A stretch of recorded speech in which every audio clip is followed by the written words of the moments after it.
Hi everyone, this is Dhana here.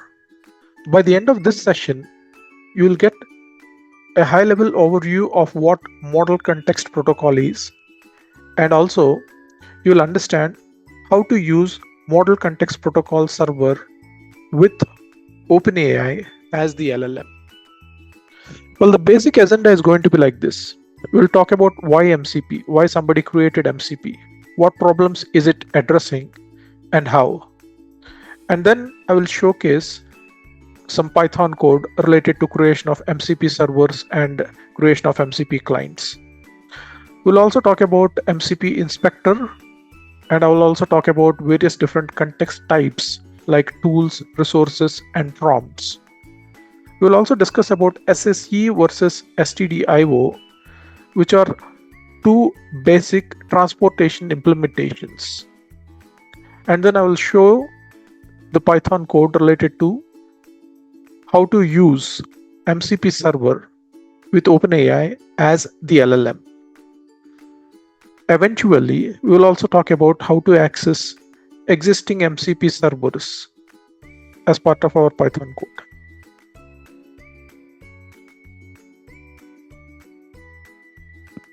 So let's now talk about why we need MCP.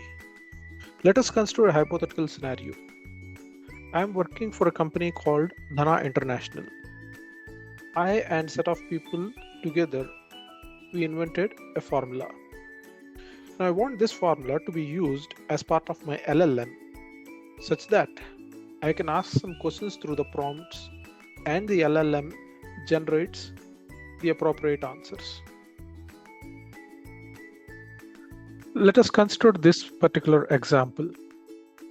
In this example, we have got an LLM which is internally making use of an agent, and this agent is internally making use of a tool called Dhanam tool, which internally uses this function called get Dhanam value, okay, which is actually used to calculate the formula that we have invented, right?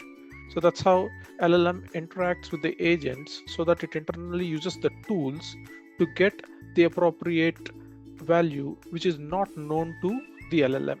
For example, I'm asking here get Dhanam value of 19 and 17. The LLM doesn't know what Dhanam value is. So it is internally making a call to the agent which internally makes use of these tools to calculate that particular value that is needed. So when we run this program, all that we see is it is going to talk to the agent and further it is generating this result. So this is not something new to us. Now let's consider a situation where this Dhanam value formula is becoming popular and the people who are outside my organization also wants to use this value.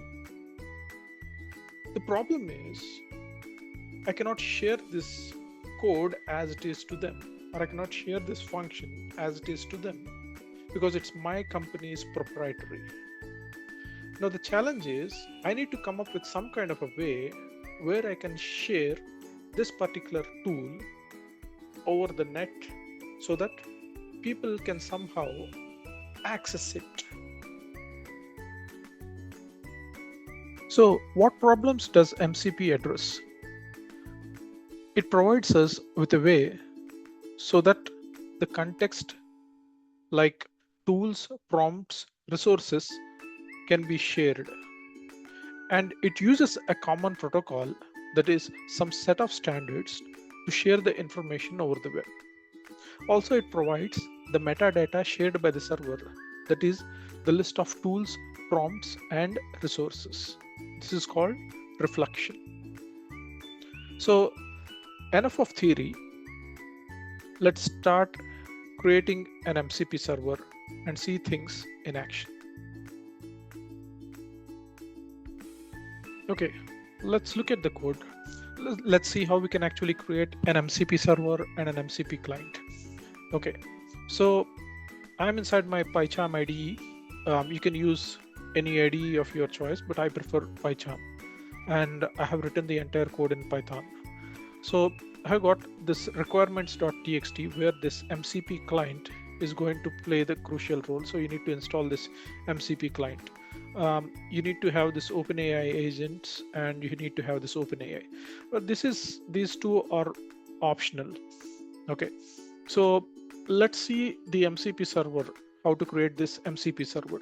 So you need this import actually, mcp.server.fastMCP import fastMCP. So with the help of this fastMCP class, you can actually create an MCP server. You can give it any name of your choice. I'm calling it MCP server. Okay, and then comes the part where you want to write the tools that you want to provide to all those clients which are trying to access this MCP server. So I want to provide two different types of tools here. One is the add functionality. The other one is this get dhanam value, which we earlier talked about.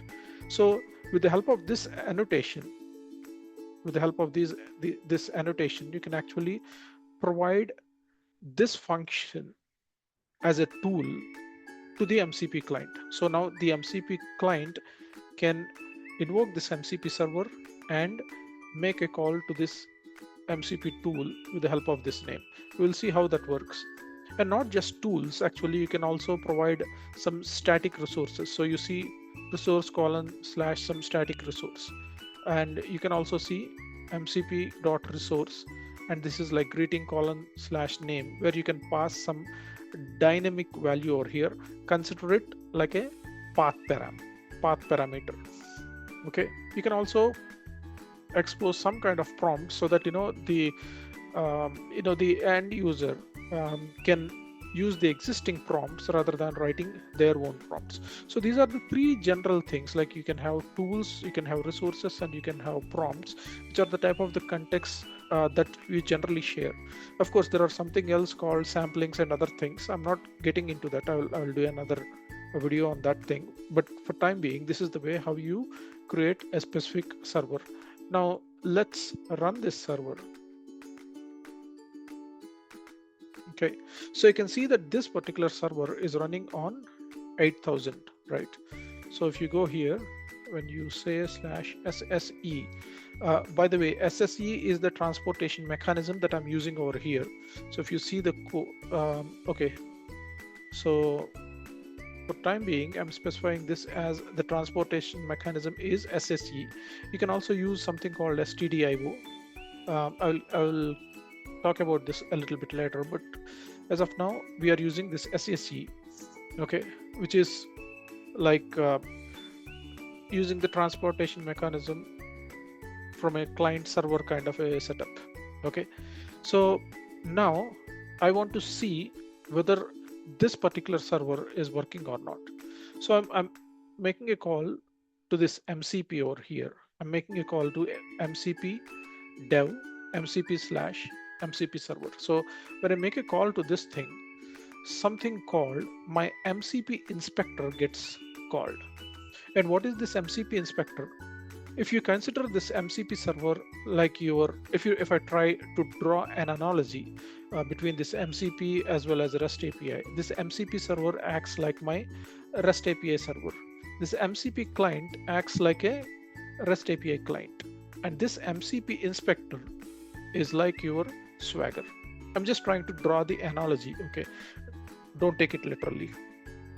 Okay, so when I click on this, actually it is asking me to choose the mechanism, the transportation type. Here it is SSE, and I'm using this URL, which is http://127.0.0.1/8000/SSE. You can, for sometimes I don't know why, if I place localhost, it's not working for me. So I tried 127.0.0.1 over here. But if it works on your system, that should be fine. But I'm just telling, like, in case it doesn't work, you may try with localhost also.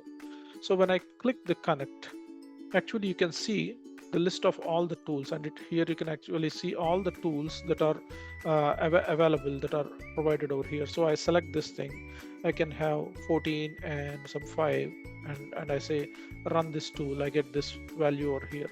And if I select the tool as add, I can actually say 2 plus 3, and just when I run the tool, I get the appropriate value over here.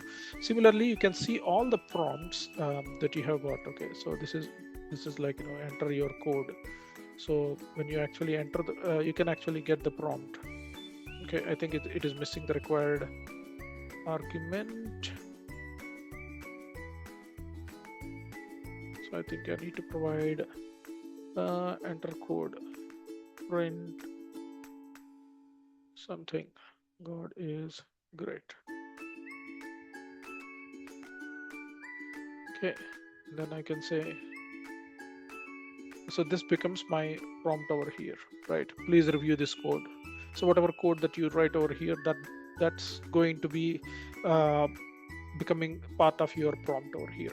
So similarly, you have other things like you know, you have got resources. So when I list the resource, I have got static resources as well as dynamic resources. So when I click, I get the static resources. I think somewhere I should also get this dynamic resources. I don't know why I'm getting it. Oh, so here we go. So if I enter the name Dana, and if I read resource, I'll get URI greeting Dana, text plain hello Dana. So this is the resource that I'm trying to showcase over here. Now, for all these things that I'm doing through the inspector, just imagine as if this is kind of a Swagger in terms of your REST API. This is quite analogous to the Swagger that we use. So let's see the MCP client. So if you are using the MCP client, actually, you know, I'm trying to access this HTTP URL, which is nothing but the server side URL.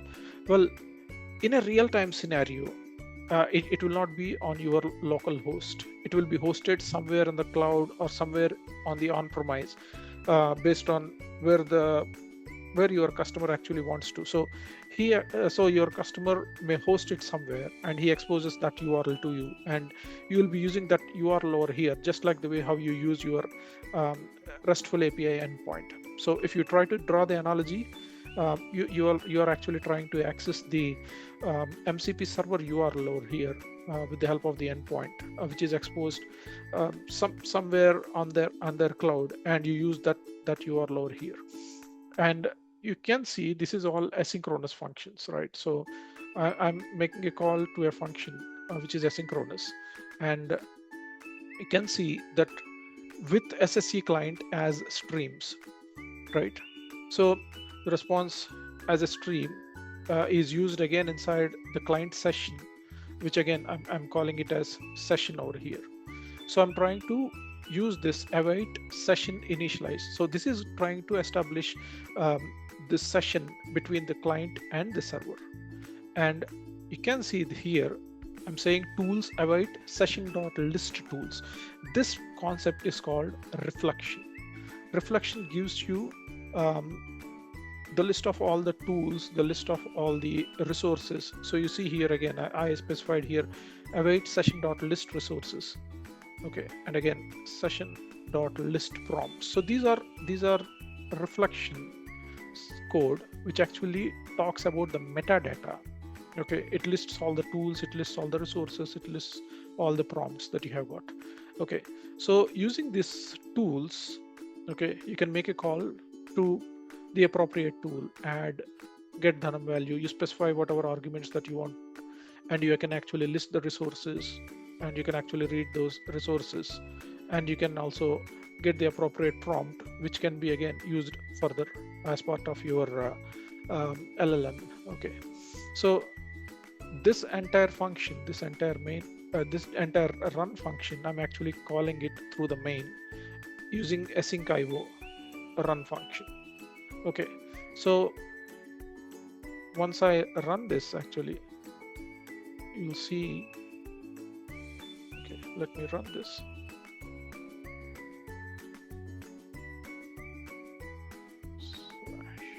MCP client.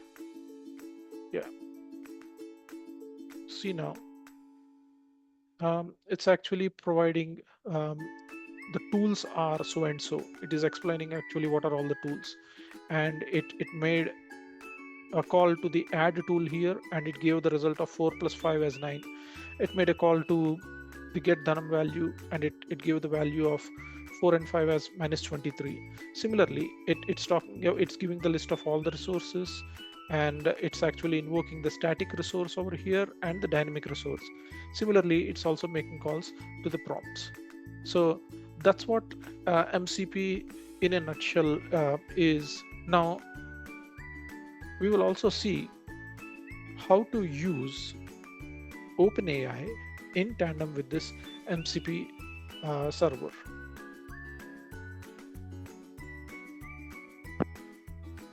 Okay, let's now talk about how to access an MCP server from OpenAI. So let's say this is another MCP server that I have created, and it has got only one tool, which is called get random fruit. It gives one among these random fruits. So now this tool is exposed using SSE. So the client is calling this SSE Python server, and it is using this URL http 127.0.0.1 SSE. So you're creating an MCP server SSE object with the name of it and the params containing the URL. Of course, you can have multiple other things as part of your params, like the authentication information and others, but for now this one will suffice. So this MCP server SSE is aliased with a name called server. So you are sending this server as a parameter to your run method. So once you send this to your run method, you get this MCP server over here, which is being used by your agent. So if you observe, actually this from agents, this is coming from OpenAI agents import. And also I have this load.env, which is actually using this OpenAI key, which is part of my .env file, which is here. I'm not actually showing that code, but this is actually part of my .env file where I configured my OpenAPI key. So I have my agent, which is actually taking this MCP server. You can have n number of such servers, MCP server 1, MCP server 2. The more you create, you can start accessing multiple servers. But in this example, I'm actually showing only one server. The point I'm trying to say here is, like, you can get multiple different tools, multiple different prompts, as well as resources from different vendors who are exposing their MCP servers. So your agent now is equipped with this MCP server, and all that you are trying to do is asking your agent to use the tools to answer these questions. So that's the instruction that you have provided to your agent. Now the prompt is, what's the random fruit? Provide one-liner description about the fruit. So this is the message that is being used over here.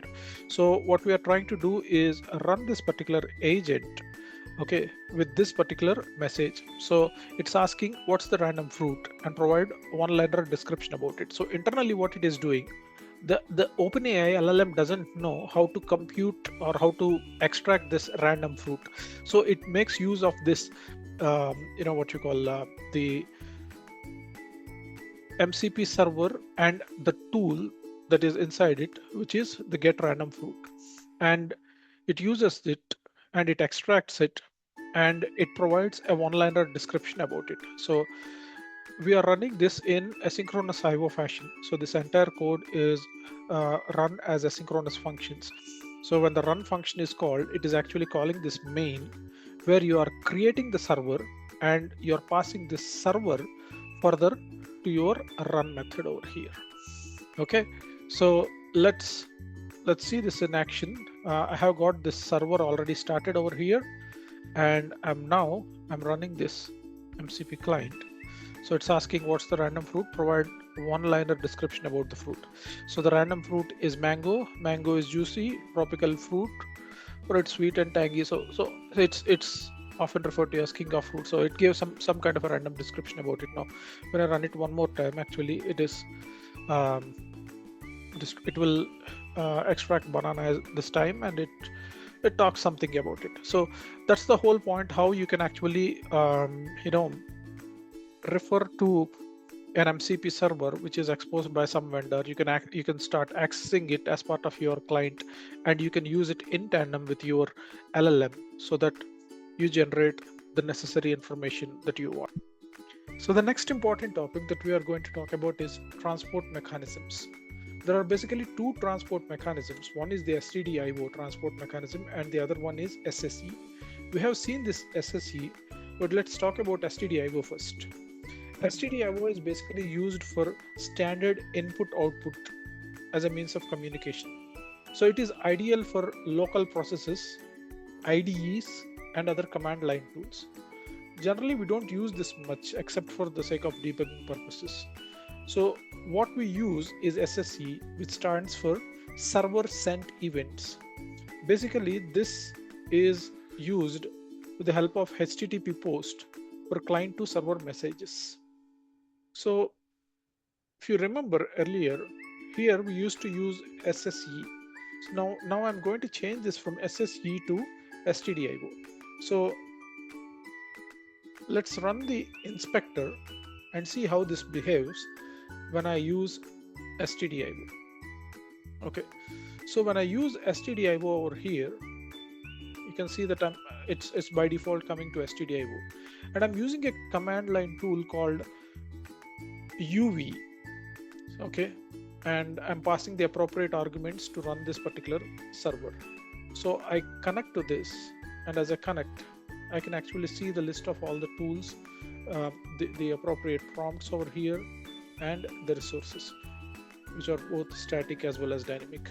So the point over here is, like, if you go here and say, for example, you say UV version, UV is already installed on my machine. So it's kind of a command line tool through which I'm actually trying to run this thing. So rather than using the transportation mechanism over the server and client, here I'm trying to do the operations on IO, which is standard input and output, which is the reason why I can actually do all these things over here with the help of STDIO. So generally we don't use this much, but this is also provided more for the sake of debugging and other testing purposes before we actually start using this MCP server as part of our MCP client code and other things. Okay, I would like to conclude this video by explaining this topic. So this is about the external third-party servers. You see this URL, I will be sharing this link in the description, but the point is, like, this is the URL where you have got various different third-party servers which are provided. So you can see the reference servers, like you have got a hell lot of things over here. You can try any one of these things. So I would like to pick an easier one for the sake of demonstration. So I would like to take this file system. This performs secure file operations with configurable access controls. So the moment you provide the appropriate access, it will perform read file, read multiple files, write file, and so on. So it does multiple different things on top of your existing file system path. So the documentation says,